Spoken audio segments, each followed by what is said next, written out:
नमस्कार प्रणाम। आज हम आयल बने हरपुर गांव देख सकतनी।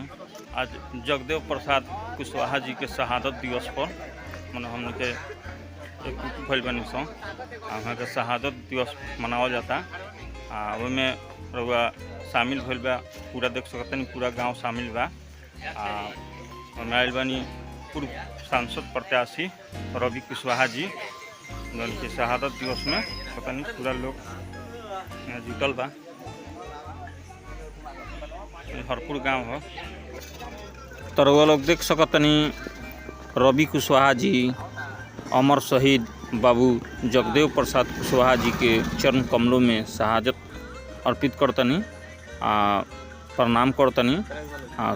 सभी वर्ग के समाज लोग भी शामिल बा, शहादत देता। पूरा गांव समाज भी बाबू जगदेव प्रसाद कुशवाहा जी के शहादत में शामिल बा, शहादत देता। बहुत बढ़िया बा।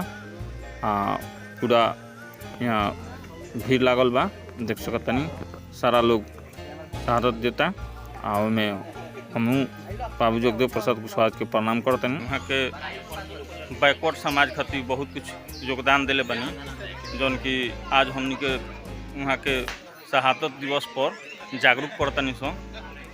जागरूक कर खातिर रवि कुशवाहा जी हर एक गांव घूम घूम के जागरूकता फैलावतनी कि जैसे कि बैकवर्ड समाज आगे बढ़े और जागरूक होके हर समाज के जे भी बैकवर्ड बा ओकरा के जागरूक कइल जाता।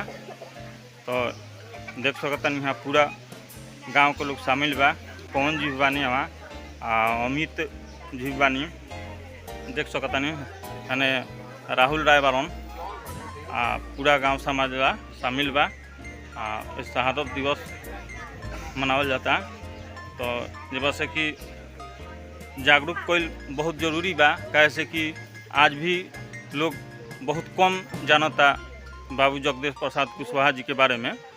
कैसे कि आज तक बहुत ऐसा पढ़ाई हमनियों को पढ़ल बानी सो, स्कूल में पढ़नी सो, लेकिन यहाँ के बारे में बहुत कम पढ़ले बानी सो।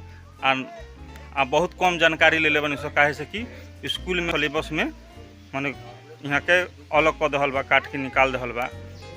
जैसे कि यहाँ के बैकवर्ड के मतलब नेता रहे, वो में यहाँ के मतलब शहीद हो गई। आज वहाँ के आज के जे भी बड़ा बड़ा नेता बा, चाहे बड़ा बड़ा अधिकारी लोग बा, तो ये बारे यहाँ के दबावे के कोशिश हर एक लोग कैलक, लेकिन हमनी के वहाँ के जागरूक करे के चाहतनी सो। समाज के जगावे के चाहतनी सो कि ना, इहों के समाज में बहुत कुछ कैले बानी। जे ना कैलक ओकर नाम आज भी मतलब गूंजता, बहुत ऊंचा स्तर पर बावे, लेकिन जे कैलक ओकरा के आज दबा दहल गइल, कुचल दहल गइल ओकरा आवाज़ के।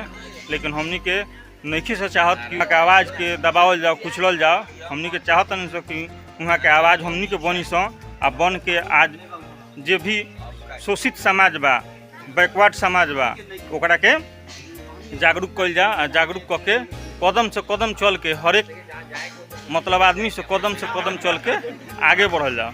आज जो भी बैकवर्ड समाज बा ओकरा के सबसे पहले मजबूत कइल जरूरी बा शिक्षा से। शिक्षा आगे रही तो समाज आगे बढ़ी। हमनी के समाज जो भी बैकवर्ड समाज बा शिक्षा से सबसे पीछे बा। तो हम कहें कि शिक्षा पहले आगे रखी, ओकरा बाद समाज अपने आप आगे बढ़त चल जाए। तो हम कुछ बात करें रवि कुशवाहा जी से। देख तो यहाँ के रवि कुशवाहा जी बानी फिलहाल सांसद प्रत्याशी महाराजगंज से यहाँ के मतलब नॉमिनेशन करौले रही, लेकिन कुछ माने त्रुटि आ गई, जो कारण यहाँ के नॉमिनेशन रद्द हो गए। लेकिन यहाँ के हर एक गाँव में अभी तक घूमत आवतनी, घूमत रहे नहीं, जागरूक करते रहते। आज बाबू जगदेव प्रसाद कुशवाहा जी के शहादत दिवस पर यहाँ के हरपुर मतलब आयल बनी, यहाँ के शहादत दिवस में शामिल भइल बनी और उनके बहुत खुशी बा। अच्छा बा, तो कुछ बोल दी। देखिए, आज हरपुर गांव में हम आइल बनी, हमारा बहुत अच्छा लगता है जाके जितना हमनी समाज के बैकवर्ड क्लास के लोग बा हमारा जगावे के जौन बा कि मिलल बा, एकरा खातिर बहुत खुश बानी। आज हमनी शहादत दिवस एजा मनावतनी सन। एजा के साथ साथ और ये प्रखंड के कम से कम राम धनाव, धनाव के बाद से राउर इब्राहिमपुर और 2-4 गो गाँव में हमने के शहादत दिवस मना के और अपना समाज के बैकवर्ड क्लास के लोग के जागरूक करे के काम करें। तो नमस्कार प्रणाम। वीडियो के ज़्यादा से ज़्यादा शेयर करें आ फॉलो करें। तो नमस्कार प्रणाम। जय हिंद, जय भारत।